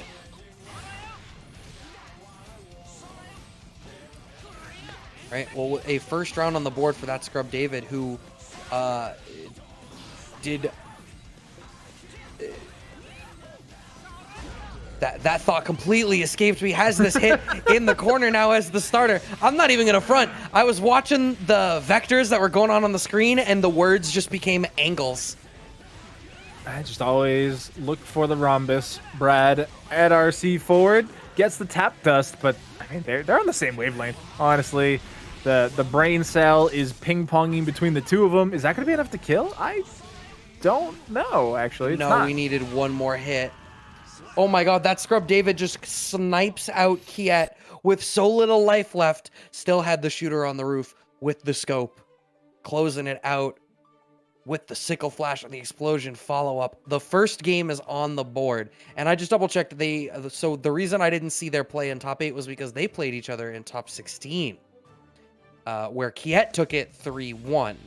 And the adjustment that had been made there was ThatScrubDavid was being very aggressive in the beginning, and Kyet eventually dominated through the mid range. And I feel like right now it's looking like it's been the opposite so far. Yeah, and then we're gonna have to see that adjustment come through, as we keep saying here tonight in terms of the Axl players. But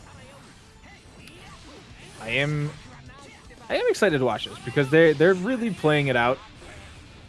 Sickle Flashes are the name of the game, and it's such an interesting spacing dilemma that we see from them, right? Again, the burst not gonna be successful, but the snail this time versus the winter cherry.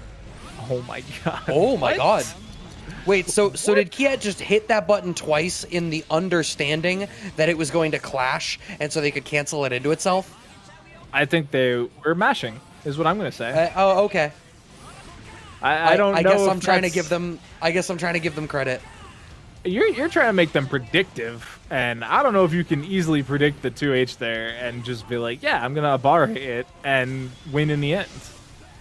Anything else could have happened. Into Flash, that should be enough, yeah. Okay. Wow. This has been going super well so far for ThatScrubDavid, who is definitely off to a really strong start. Was that 2D trades? So many Clash trades. I mean, there's only so many buttons you're going to be hitting, right? Like, it's Axl. You only have so many buttons that work out 90% of the time. Oh, the command grab catches because Kyet's backdash is too early, and ThatScrubDavid calls them out for it and smokes them accordingly. ThatScrubDavid up 2-0 now. Yeah. It's tough to call it dominant, too, because, like, the health bars are so similar, but it feels dominant. It feels like these games are going by pretty quick, and ThatScrubDavid being able to end both of those last rounds in a raw time stop, command grab, finish the time stop fashion is definitely kind of telling that, you know, maybe Kyet isn't looking at all of the tables. Yeah, I mean, that may well be the problem here. ThatScrubDavid slowly pushing forward, really utilizing that air tools. Here's another thing ThatScrubDavid is doing really well. As these bursts are happening from Kyet in these unfortunate spots, ThatScrubDavid seems to continue to be ready to represent different tools. Clipped with the overhead, and we are going to get the time stop, gets the wall break, and this is now set point for ThatScrubDavid, looking to make it up to the grand finals and the set against Nero. Yeah, this is looking dominant. That round was everything you're looking for in a hyper-paced, Axl round. Even that, so far, crazy. Tempo burst, gets the huge counter hit into the one vision. When do you get the hit? Oh, they just tap it. And then the 5P. Trades again. God. And it's like, if Kyet is mashing, then the problem is they're mashing too hard, where ThatScrubDavid is very clearly innovating and using other tools after the 5Ps. PRC keeps them safe, 6P connects, but ThatScrubDavid still has the life lead. Smoked by another anti-air, but Kyet's not going to have a whole lot of resources for it. What's the mix-up going to be? Empty jump into 2K. ThatScrubDavid's still alive, but smoked by the 5P, and Kyet salvages themselves from a 3-0 for at least one more round, but this is still set point for ThatScrubDavid. Yeah, that corpse hop 2K was actually super smart there from Kyet, because they'd done that exact same mix-up not even 10 seconds ago, and they had gone with the instant air dash into the overhead, and it worked, obviously. So they're really mixing up their options, and you don't know what's going to be coming right now from Kyet. Right now, ThatScrubDavid, though, going for the traditional route that they've been really sticking with, which is the raw one vision, the raw time stop, and they just kind of hope they get a hit afterwards. Oh, well, this snail? is the same thing. I was just talking about that. Kyet goes for a bad burst, and ThatScrubDavid is already equipped to punish it. We do find the hit off the time stop. Time stop enables the whiff punish that ThatScrubDavid uses to close out the set.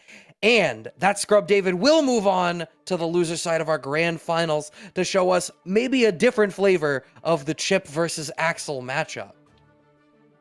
That was into 2H or right into Sickle Flash that were working out really great for ThatScrubDavid. And I think also it was like activate time stop and then move in a way that they know Kyet is going to go for the anti-air and then punish the anti-air with time stop. I think that's how we ended up there. More power to you, because that is a lot of brain power that may or may not have worked out. But it got you here, and now you just got to beat Nero. That's all. He's only 3-0'd pretty much everybody he's played against. Casual. But we get the gold burst, into time stop, into command grab, into one vision, into wall break. JK? No, we're not going to wall break. We go for the extra overhead. We want slightly different scaling off the wall break. This is a pretty strong life lead for ThatScrubDavid to be in. But here's the thing. We just watched this matchup on the other side when Kyet was playing against Nero. Once Nero has gotten in to range 0, oh no! Still alive by the hair of his chinny chin chin, and we saw this same life differential happen in the winners finals. But thankfully for ThatScrubDavid, they are still able to close out the round. Yeah, it's a tough one, but Chipp is very squishy. So you just gotta outpace him, out-survive him. Because, I mean, look at that. Look at that combo. That was not doing nearly that much damage in the Axl mirror. But this is what happens. The one touch comes in, counter hit, Rekka sequence, trying to set up a potential more damage, baits out the Axl bomber, and they're blocking. That's a free kill. Yep, a round on the board here for Nero, already representing answers to these reversal overdrives coming out of ThatScrubDavid. Tick throw, working out just like that. ThatScrubDavid's in the corner. We're just shy of a burst. It comes out immediately. We're 50% on reversal overdrives. That's a very respectable amount. Tempo burst coming through here from Nero. Red RC into the clone to keep the pressure going. Oh, great check on the clone. That's an adjustment already that we didn't see from anybody so far tonight. Yeah, ThatScrubDavid's placement on counter poke 5Ks all night has been pretty good. We set up the time stop. We want to try to punish something. Dash forward. We were hoping to maybe punish the startup of a far slash. It's not going to work. The command grab comes out for Nero. Cross up, stayed same side and closed out the game. The first game is on the board for Nero. Will it be another 3-0? Will Nero finish grand finals before you, dear viewers, have the chance to use the 2 remaining Matcherino codes? Good question, Brad. I wonder if chat has an answer for you. That's up to them to decide. For now, I'm going to be watching this next game as we do see the 2 players loading in. They're still sticking with the characters. It makes total sense. They've gotten them this far. And that game 1 had opportunities from both sides, right? ThatScrubDavid already, like you said, making adjustments to how they played this match last time. It's just how much further can they carry this match? Ooh. 5K, the respect off the stagger lets ThatScrubDavid try to press the issue even more, but Nero just has this dominant corner control that we've seen from them so far tonight. But these 5K counter pokes coming out of ThatScrubDavid. Yeah, 5K, definitely the hero right now. 5P, pretty successful as well. Time stop, it's Chipp, so this might still Kit now. No, I think if we had gotten the wall splat off of that command normal follow-up, then that may have been enough. But it's still just shy of it. Wanted the follow-up off the blue RC for the slowdown off the 6K. We're not going to get it, but this wall break will be enough. Nero closes out the round. Do not let the overlay confuse you. It is currently 1-0 in Nero's favor, with Nero up the first round in this game 2 here, coming at you from the winner's side.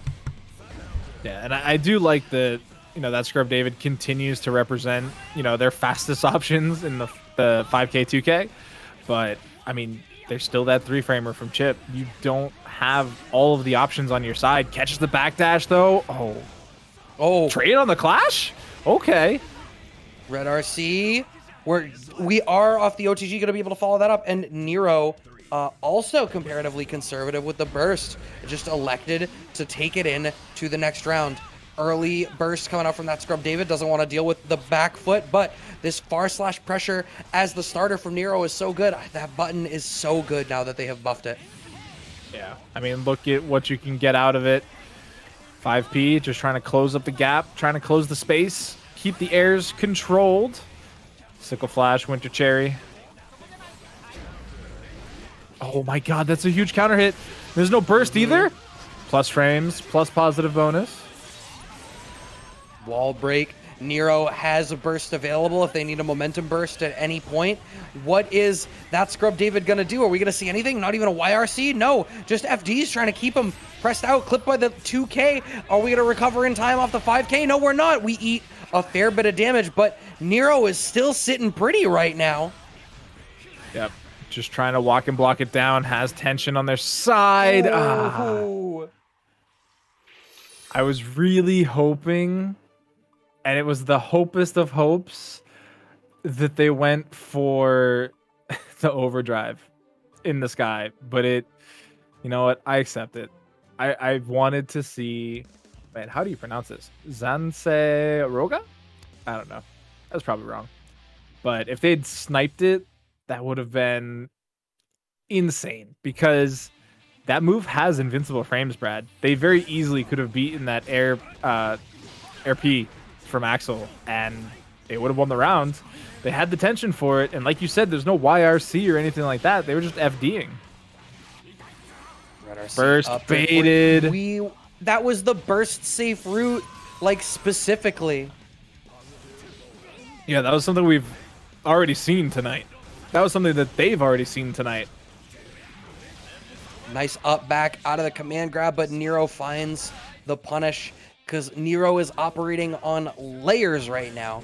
One game apiece, but Nero up the first round here in game 3. And already the aggressor, ThatScrubDavid, with no burst, few resources to represent, just trying to stick out these 5Ks. And Nero is becoming wise to it and is starting to structure their offense to snipe out these 5Ks. That was tricky. It still only kind of worked, but they've got such a lead now. The fast RC into the Alpha Blades, and then just stays high in the sky, gets the slash, gets the kill. That is 2-1 now in favor of Nero. And Kyet thinks that they were trying to go for the overdrive, actually. So, great minds. Everybody's saying the same thing. You know what I am going to say while we load into what may well be the last game is thank you, chat. You did get through those 50 codes, and I already see the $25 direct contribution coming out of Bunch. Shoutouts to Bunch for supporting the community.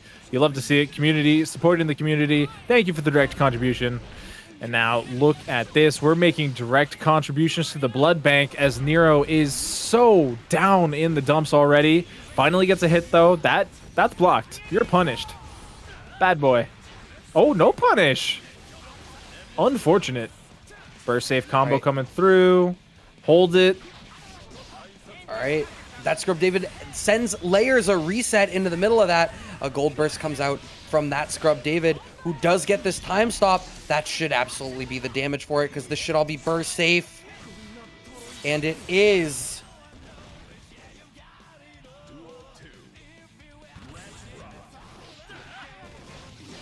Gets a knockdown and just keeps the pressure going, right? Air jumps after the normal. Gets one low. Doesn't want to overcommit to the Rekkas, though, right? They're so punishing if you don't have the RC to back it up. Nero did have it, but getting the overdrive is such a better usage in that scenario. All right. We're going to get the wall break and the kill on this round here with this overdrive, which means we are going to tournament point for Nero. One of the first people tonight in ThatScrubDavid to be able to take a game off of Nero, and we had just seen this matchup go a little bit differently. Is ThatScrubDavid going to be able to stabilize this with that smart placement of the 5Ks? Right now has the life lead, but the unfortunate screen position burst does come out and keeps them alive. I feel that's a really odd decision too, right? They ran under the shuriken to put themselves against the wall like that. Oh my god, the chunks! And gets the kill with the 2H. We're going to game 5 of the first grand final set. I've rewatched that damage. I still don't believe it. It's a little insane, right? It's actually bonkers. I mean, congrats to Axl. We're taking it to game 5, and we are really hoping to see more Guilty Gear action. This could be reset. This could be game 5, or sorry, tournament point. Either way, these players are playing. They know what they're doing. They're playing for the money. 5K anti-air. Oh my god. All right. Trying to press the issue. Burst has to come out from ThatScrubDavid, who gets away with actually dashing so far. Nero is so much less active on the ground now at this point in the set. Really waiting. Command grab does connect after the red RC from the Rekkas. Going for the cross up. Goes, switches back around. YRC comes out from ThatScrubDavid, who starts to be a little bit more active. Almost gets out of the corner, but the 6P connects. And they go for the corpse slide as well. Staying on the sky, gets the red RC, and that'll be enough. Tournament point now here, coming in for Nero. Nero out here bringing out the layers. Overheads on overheads. All those layers were all piled up top. No foundation. Clipped with the counter hit, cross up through the pinwheel. Oh, it's all coming together. Nero just needing a little bit more. Air throw? There is a burst on the table here for ThatScrubDavid. Look for them to use it as soon as anything connects. There it is. Nero is going to have to respect this time stop at least a little. There's so much damage on the table, but the punish on the returning side of the sickle, and the cross-up is going to close it out. Nero is able to win the bracket 3-2, no resets necessary other than the ones that Nero brought to the table for the Chipp play.